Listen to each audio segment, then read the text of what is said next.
Welcome to online classes students.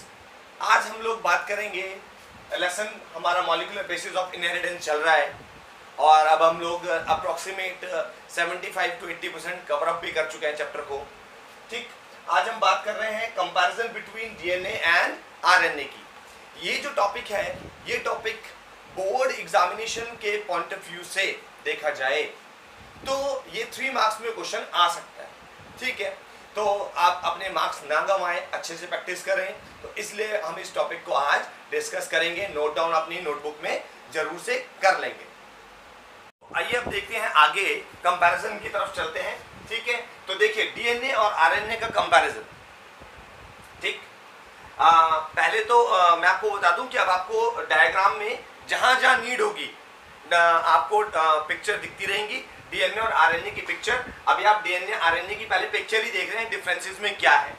ठीक है, अच्छा ठीक है, देखिए अब आगे डिफरेंसेस की पिक्चर के बाद आप देखिए, आगे देखिए, it occurs mainly in the nucleus of the cytoplasm. यानी कि डीएनए जो होता है वो मेनली जो सेल का न्यूक्लियस है वहां पाया जाता है, और जबकि RNA it is distributed throughout the cytoplasm except vacuole. और आरएनए जो होता है ये साइटोप्लाज्म में डिस्ट्रीब्यूटेड हो रखा होता है। ठीक है, क्योंकि इसका काम ही क्या है कि आगे जाकर के प्रोटीन सिंथेसिस में मदद करना। ठीक है, तो ये राइबोसोम पर जाकर के इसको करवाता है।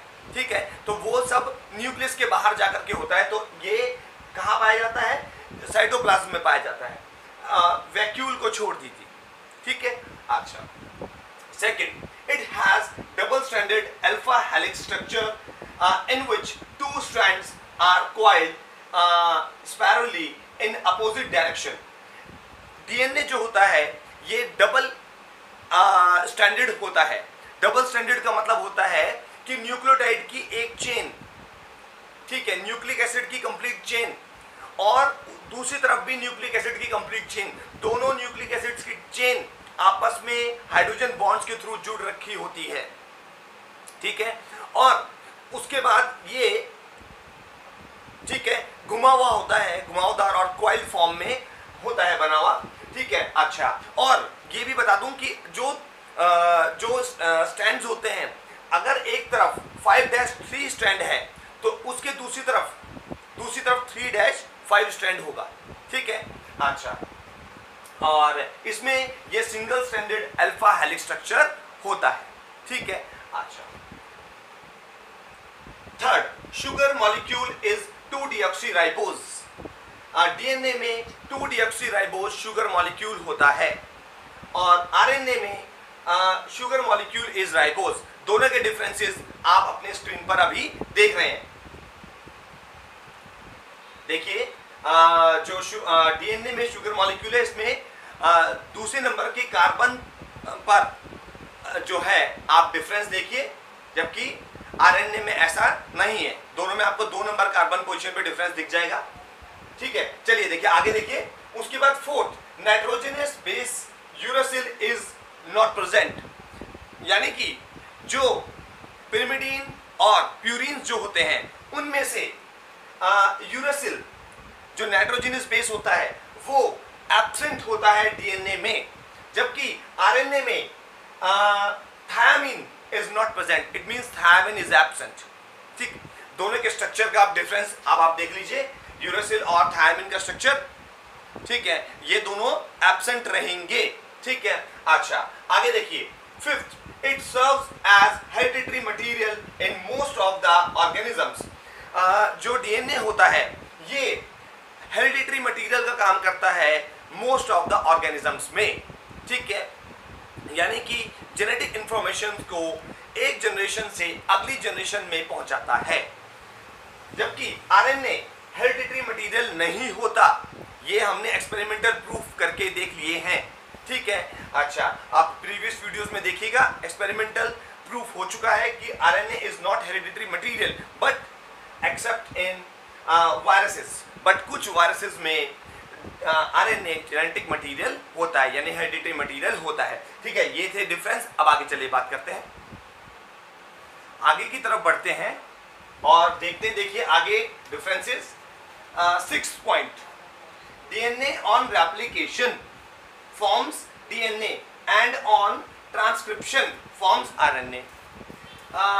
रेप्लिकेशन का मतलब होता है जब डीएनए एक ऐसा प्रोसेस जिसमें वो अपनी एक नई कॉपी बना लेता है, अपनी चेन को डिवाइड करता है, पहले अपनी चेन को खोलेगा और जब चेन खुल जाती है उसके बाद नई 2 चेन ऐड हो जाती है, इधर से ऐसी चेन ऐड तो नया डीएनए बन गया, ऐसे इधर वाला पेरेंट और एक नई चेन ऐड हो गई तो एक नया डीएनए बन गया।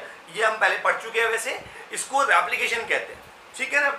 अच्छा, तो डीएनए रेप्लिकेशन करता है और रेप्लिकेशन करके अपनी कॉपी बना लेता है।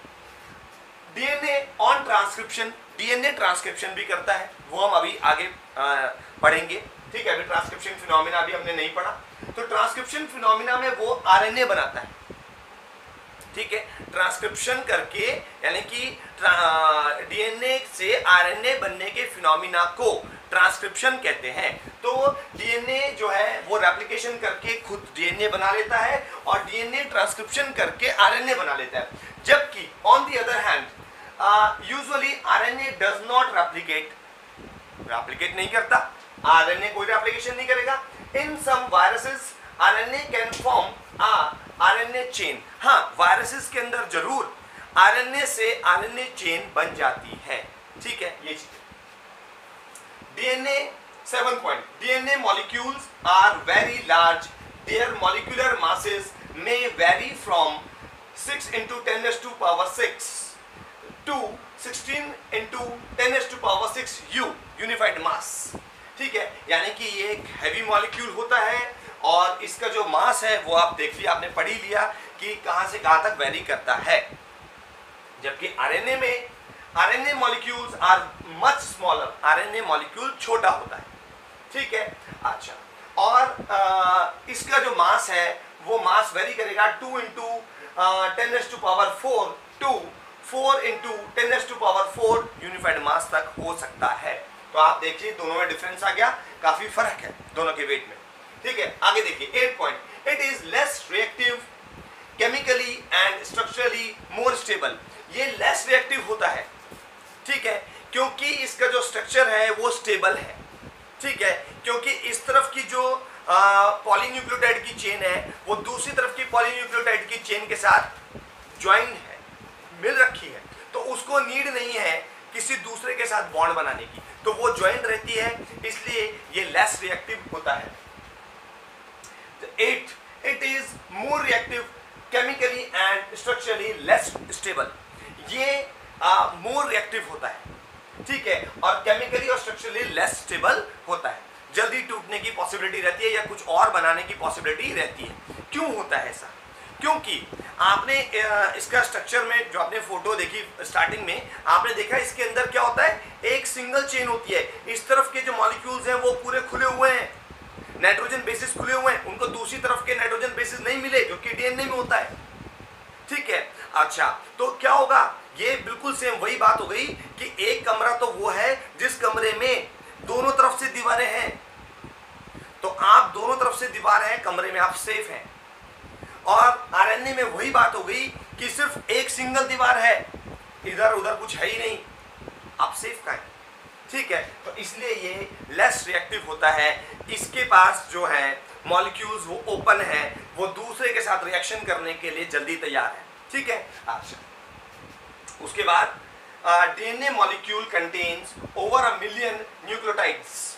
DNA molecule millions of nucleotide से मिलके बना हुआ होता है, जबकि RNA contains 70 to 12,000 nucleotides depending upon its type, ठीक है। आरएनए में 70 से लेकर के 12,000 तक न्यूक्लियोटाइड हो सकते हैं, ठीक है। ये डिपेंड करता है कि इसका कौन सा टाइप है। इसका आप एमआरएनए है, ठीक है, जो कि बड़ा होता है साइज में, टीआरएनए है या आरआरएनए है, ठीक है, इस बात पे डिपेंड करता है, ठीक है। उस हिसाब से ये आरएनए का साइज वेरी करेगा, बट इसकी जो रेंज है वो डीएनए के मुकाबले में बहुत छोटी है। 10th, purine and pyrimidine bases are in equal number. DNA में जो प्यूरिन होते हैं और जो pyrimidine होते हैं, ये हमने स्टार्टिंग में भी पढ़ा था कि प्यूरिन और pyrimidine का जो रेशियो रहता है वो 1 होता है, यानी कि जितनी संख्या प्यूरिन्स की उतनी ही संख्या pyrimidines की भी होगी ओवरऑल स्ट्रक्चर में। जबकि आरएनए में there is no such proportion between them, purine और pyrimidine के बीच में ऐसा कोई रेशियो आरएनए में नहीं होता। तो ये जो थे आज हमने 10 पॉइंट कंपैरिजन के पढ़े डीएनए और आरएनए के। ये मैंने आपको पहले भी बताया है कि पॉइंट जो हैं, ये जो कंपैरिजन है ये इंपॉर्टेंट होता है बोर्ड के एग्जाम के हिसाब से, तो इसको आप जरूर से नोट डाउन करेंगे ताकि प्रैक्टिस करने में हमें, जब हम इसको लिख लेते हैं अपने हाथों से, तो उससे हमें प्रैक्टिस आसान हो जाती है। ठीक है ना, उसको लिख करके देखने से हमारा काम आसान होता है। ठीक है, तो इसको लिख लेंगे। ठीक है, तो students keep watching and keep learning. Thank you very much.